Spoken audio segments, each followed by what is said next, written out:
Ha tratado de mantener una vida discreta. No habla de su familia. Nunca menciona a sus hijos. Sus palabras son austeras cuando habla del tiempo en el exilio. Recuerda el frío. Alemania la recibió como refugiada política, pero ella no encontraba paz. UNICEF y Naciones Unidas han reconocido su trabajo y, en México, ganó 4 veces el Premio Nacional de Periodismo. Eso no le hizo la vida más fácil. Dejas de tener toda posibilidad de una vida normal. Tienes que aprender a que tus llamadas están intervenidas, a que tu vida ya nunca va a ser lo que debía ser. Iba a hacer alguna entrevista y tenía que ir con esos guardaespaldas y no era algo sencillo, pero lo más terrible fue cuando supe que entre mis guardaespaldas había gente de los cárteles de la droga. Ellos mismos trabajaban para cárteles de la droga. Entonces te das cuenta que no hay quien garantice en realidad tu protección. Te vas quedando aislado por el riesgo que representa también el que estás tú bajo amenaza de muerte y que quizá gente muy cercana a ti pueda pagar esas consecuencias. Es muy complicado y es muy doloroso. En el caso de lo del cártel de Sinaloa, del libro Los Señores del Narco, fue asesinado el general Mario Arturo Acosta Chaparro en el año 2012 en la Ciudad de México por venganza de Genaro García Luna y del entonces presidente Felipe Calderón, porque él me había dado información muy sensible sobre las reuniones que le había ordenado hacer Juan Camilo Muriño, el presidente de la República, con los narcos. Es decir, mientras Calderón estaba diciéndole a la gente, estamos en la guerra contra el narcotráfico, estamos yendo duro contra los carteles, mandaba al general Mario Arturo Acosta Chaparro a negociar con los narcos, principalmente con el cártel de Sinaloa. El general me reveló esto, yo lo publiqué en mi libro Los Señores del Narco, el general pagó con su vida por esto. Hay otra persona, el familiar de un militar del 27 Batallón de Infantería, sobre el caso de Ayotzinapa. Este militar me había estado enviando información sensible, importante, sobre lo que había pasado esa noche. Este militar afirmaba categóricamente que una parte de este grupo de 43 estudiantes desaparecidos había sido llevado esa noche al 27 Batallón y no había salido nunca más de ese lugar. Por supuesto, para mí este comentario de esta persona no era suficiente. Yo quería más información, quería entrevistarlo directamente, porque este militar me manda estos mensajes a través de un familiar suyo. Cuando finalmente iba a concretarse una reunión con este militar, que finalmente había aceptado, ok, sí la veo y le cuento lo que yo físicamente vi, porque él estaba de guardia en el 27 Batallón, mataron al mensajero, mataron al familiar que me estaba dando el mensaje de cuándo y dónde lo iba a ver. Y cuando uno vive con eso, con la muerte de fuentes de información, es muy, muy, muy difícil. Lo asumo como una pérdida para mí, una pérdida importante en el sentido humano. Con el tiempo, los periodistas mexicanos descubrieron, a la mala, que hay peligro en el oficio. Toda historia implica un riesgo, incluso puede ser mortal. Hay periodistas, amigos míos, que me cuentan que estaban cubriendo quizás un juego de la Liga Infantil de Béisbol cuando se acerca un tipo y les dice, ese es el hijo del capo y sobre él tienes que escribir y tienes que escribir bien y si no vamos por ti. Cosas tan absurdas, o gente que cubre quizás una boda y en la boda final toma fotos y en esas fotos sale alguien que no quiere ser visto con un narcotraficante.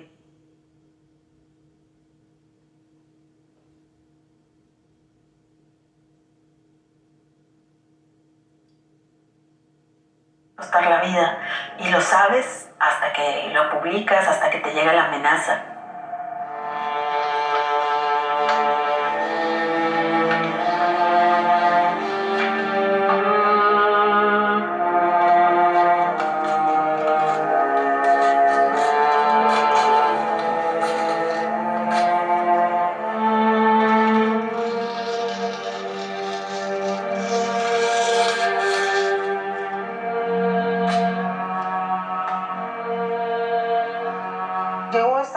casa fue de mensajes de una carta en un sobre cerrado y vimos que eran recortes de periódico.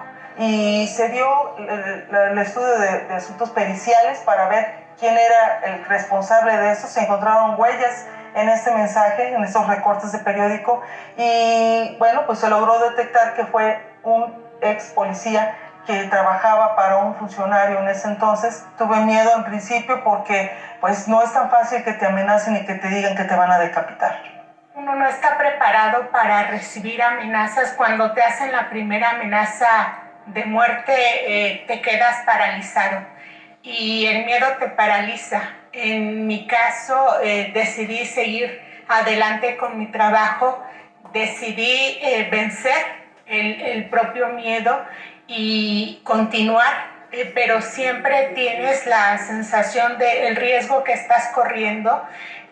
La primera amenaza que sufrí fue a raíz de publicar los contratos que el secretario de Gobernación, Juan Camilo Muriño, tenía con Petróleos Mexicanos. Hice esta investigación periodística, publiqué ese caso que era a todas luces un tema de conflicto de intereses y comencé a sufrir estas amenazas por haber puesto a la luz uno de los intereses que tenía quien entonces estaba en el cargo de secretario de Gobernación y que se le veía como un posible candidato a la presidencia de la República. Era la persona más cercana al presidente Felipe Calderón y comencé a recibir amenazas de este tipo, amenazas de muerte. Tuve que estar con guardaespaldas, tuve que aceptar tener un chaleco antibalas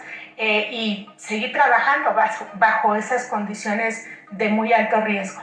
Desde el año 2000 y hasta el primer trimestre del 2019, la Asociación Internacional dedicada a proteger la libertad de expresión, artículo 19, reportó 131 comunicadores asesinados en México por circunstancias relacionadas al ejercicio de su profesión. A ellos hay que sumarle 24 que están desaparecidos. En esas circunstancias, ¿quién se atreve a contar las historias que deben ser contadas? Creo que la sociedad civil puede ser un gran acompañamiento para los periodistas. Lamentablemente los periodistas no hemos sabido conectar con la ciudadanía, con esa sociedad civil. Porque si la sociedad civil defendiera a los periodistas, estaría defendiendo a la democracia. El periodismo es parte de la democracia. La Fiscalía Especializada para la Atención de Delitos Cometidos contra la Libertad de Expresión, creada hace una década, presenta resultados casi nulos. De las 1.160 indagatorias iniciadas por delitos contra periodistas, registradas a partir de la creación de esta fiscalía en el año 2010, solo 12 casos han alcanzado una sentencia. Esto quiere decir que solo el 1.03% de los agredidos recibieron justicia. Y de estos 12 casos sentenciados, solo uno fue por homicidio. Hay un grupo de periodistas que nos hemos dado la tarea, ¿verdad?, de darle este énfasis a la violencia contra las periodistas para destacar este componente de género. Por supuesto que está ahí. Bueno, llega un momento en que haces la denuncia, te quita muchísimo tiempo. Es decir, vas, denuncias un día, 2 días, 3 días, 4 días, una semana, 2, 3. Tienes que seguir con la investigación. La investigación consiste en investigarte a ti. Como los mecanismos de protección a periodistas generalmente no sirven, ¿no? Muchas veces nos toca a las propias periodistas, a los propios periodistas dar esa respuesta de atención.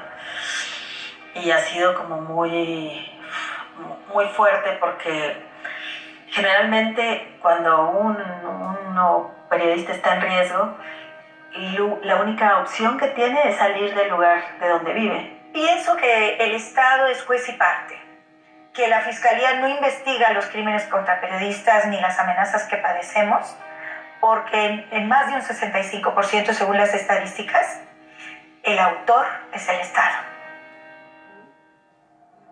Cuando terminó el gobierno de Felipe Calderón, yo continué con mis investigaciones sobre todo este grupo de policías federales corruptos. Cuando iba a publicar este tipo de reportajes, dejaron animales. La primer anuncio fue animales decapitados en la puerta de mi casa. Y después fue la intromisión de 11 hombres armados, policías, que entraron a mi casa esperando pues encontrarme ahí con mis hijos. Yo no estaba, pero estaban mis escoltas. Supongo que eso les hizo pensar que yo me encontraba en mi domicilio. Yo desde el año 2010 estoy bajo protección por indicaciones de la Comisión Nacional de Derechos Humanos. Entraron al lugar donde vivo, donde había otras casas con otros vecinos, y como ninguna casa estaba numerada, en realidad estas personas no sabían cuál era específicamente mi domicilio. Empezaron a entrar, a allanar a las casas de mis vecinos, a amenazarlos con pistolas, hasta niños, niñas de 6 años, y finalmente obligaron a mis vecinos a decir cuál era mi casa.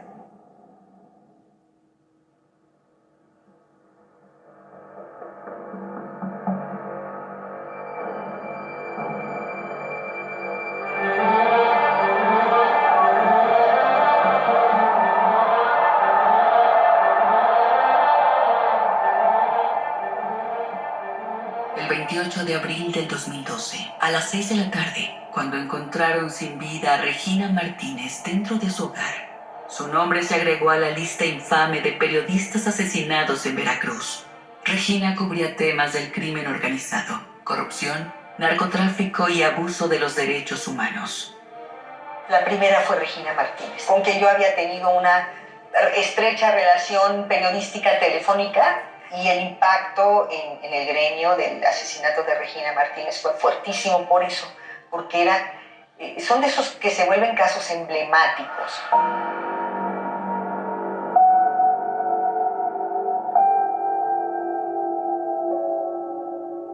El 23 de marzo de 2017, cuando mataron a Miroslava Bridge, todos supieron que no solo querían callar su voz, también querían acabar con sus denuncias y que nadie más supiera las historias de corrupción, agresión contra comunidades indígenas y desapariciones que documentó.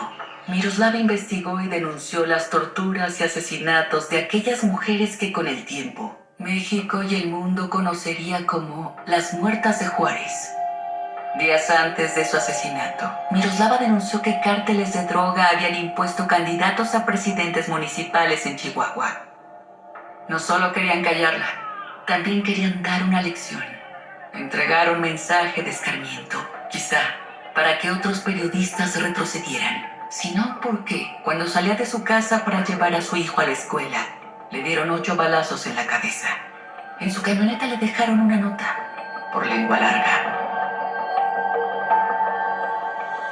Cuando el nombre fue Miroslava Bridge, yo sentí que me moría. Es un trancazo impresionante, y en el periódico lo sentimos hasta la médula, ¿no? La redacción de pronto se sumió en un silencio, es una cosa como de incomprensión.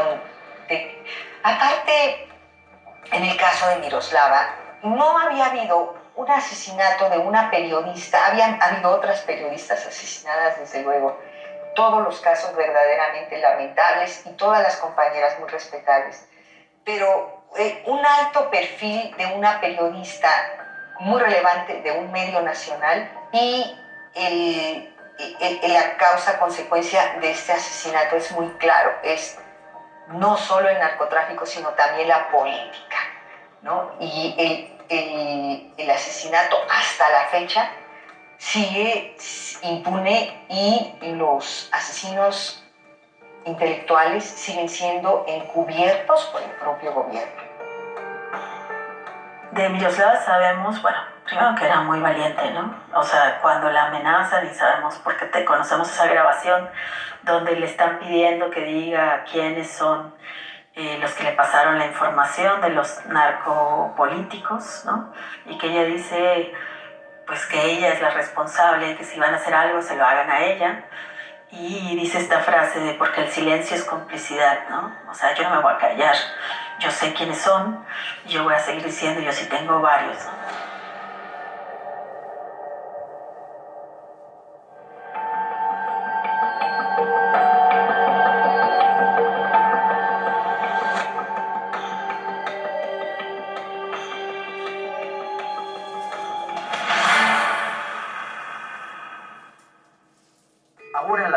niñas y niños, adolescentes y jóvenes, Tienen garantizado el derecho a la educación gratuita en todos los niveles. la inclusión, permanencia y continuidad. En la 64 legislatura, el Senado aprobó las leyes de reforma educativa. El sistema escolar va ahora por la calidad, la dignidad y los valores nacionales. Con la participación de alumnos, el magisterio y de padres de familia en beneficio del futuro de México. Senado de la República. Cercanía y resultados.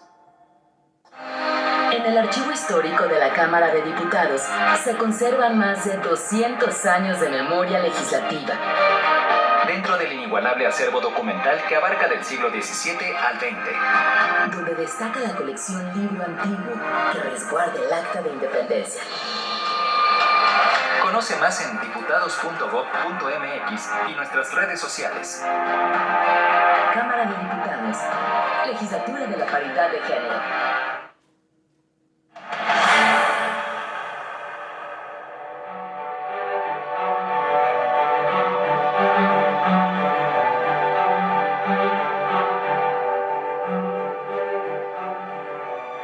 Las amenazas han sido de todo tipo, ¿no? Lo que se pretende es callar al mensajero.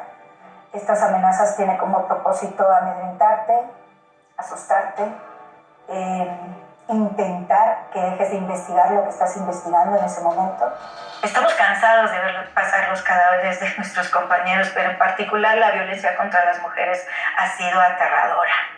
Son crímenes que intentan de una manera u otra ser un ejemplo para amedrentarte, para silenciarte, ¿no? Un especialista me dijo hace mucho tiempo que tenía que tener siempre una pequeña maleta en casa con mi pasaporte a la mano, con la visa norteamericana siempre dentro y con algo de dólares o de pesos en efectivo para salir corriendo. Y llevo haciendo eso 15 años por lo menos.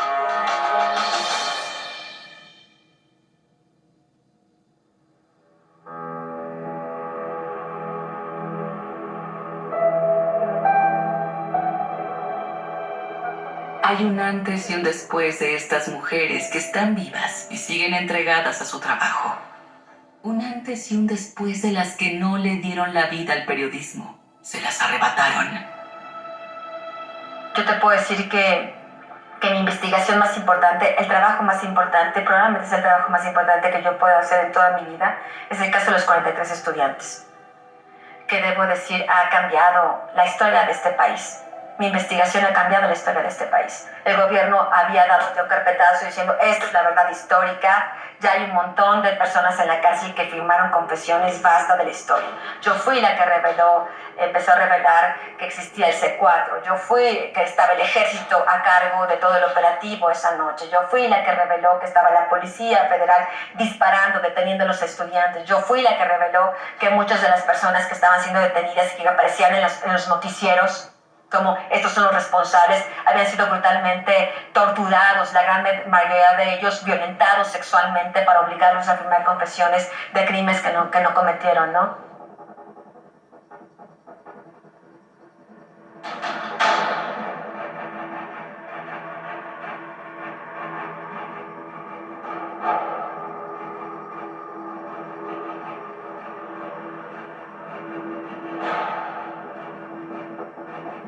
Cuando yo empecé a escribir sobre pornografía infantil, todos la negaban y se convirtió en un problema monumental. México es el tercer productor de pornografía infantil del mundo y eso no se reconocía cuando yo escribí Los niños en la red.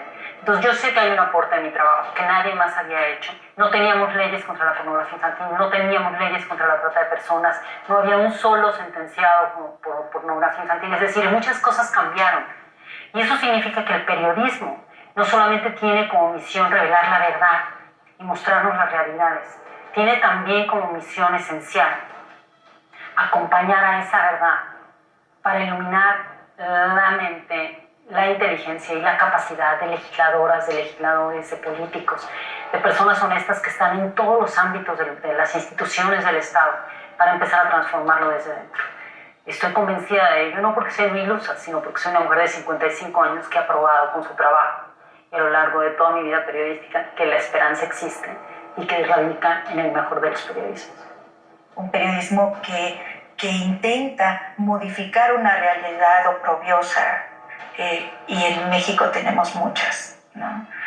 qué mejor que estar en un país en donde tenemos la posibilidad de ser agentes de cambio. Las voces de mis entrevistados, las voces de esas madres desesperadas buscando a sus hijos desaparecidos, las voces de los migrantes que cruzan nuestro país arriesgando su vida en busca del sueño americano, las voces de las mujeres víctimas de trata, de las niñas esclavizadas con fines de explotación sexual, las voces de las madres de los niños robados, las voces de las colegas que han sido asesinadas impunemente, que sus crímenes siguen impunes, son las que realmente me nutren, ¿no? Finalmente, esa es nuestra recompensa, no necesitamos más. Yo no le inclino la cabeza ante nadie. Soy periodista, tengo esta educación, tengo esta actitud ante el poder. Y la verdad es que creo que es eso principalmente. ¿Cuál es mi actitud ante el poder? No solo como periodista, sino como ciudadana, como mujer, como mexicana. Para mí el poder, esta gente del poder, no es nada. No es nada, es gente, son empleados públicos que tienen que rendir cuentas. Si quieren estar ahí, tienen que rendir cuentas. A mí y a todos los mexicanos. Y si no quieren hacerlos, pues hay que ayudarlos a que rindan cuentas. Y ese es mi trabajo, yo asumí que ese era mi trabajo. Ellas exhibieron una red de abuso sexual de niñas y niños en México y empujaron la creación de leyes contra la pornografía infantil y la trata de personas. Ellas y sus investigaciones revelaron delitos de corrupción y robo de combustible, un crimen que le cuesta al país 60,000 millones de pesos al año. Ellas denunciaron crímenes ejecutados por las élites del poder, luchando contra la censura y la intimidación. Ellas documentaron secuestros, asesinatos, desapariciones forzadas y agresiones a los derechos humanos. Ellas y su periodismo de investigación evidenciaron complejas redes de corrupción que le quitaban recursos a los más necesitados. Ellas tejieron redes de apoyo para brindar contención, resguardo y aliento a otros periodistas. Ellas le han dado rostro a las mujeres que forman parte de la cifra negra de feminicidios, 3,300, tan solo en 2018. Ellas se han encargado de mostrar la verdad. Ahora hace falta encontrar la justicia. Porque este es mi país, mi compromiso está aquí, mi corazón está aquí, el futuro de mí, de mi familia lo veo aquí. Y voy a seguir haciendo periodismo en México. Creo que tenemos los periodistas un camino que recorrer para conseguir conectar perfectamente con esa sociedad civil que proteste cada vez que lastimen a un periodista, cada vez que asesinen a un periodista, que esté ahí en la calle exigiendo justicia con nosotros. La única manera de acallar a una persona como yo es asesinándola. Y yo me he hecho cargo escribiendo mis libros de que a pesar de que me maten, a través de mi obra persistirá la palabra, y la palabra es vida, aunque yo no estuviera. Así que nunca me van a callar.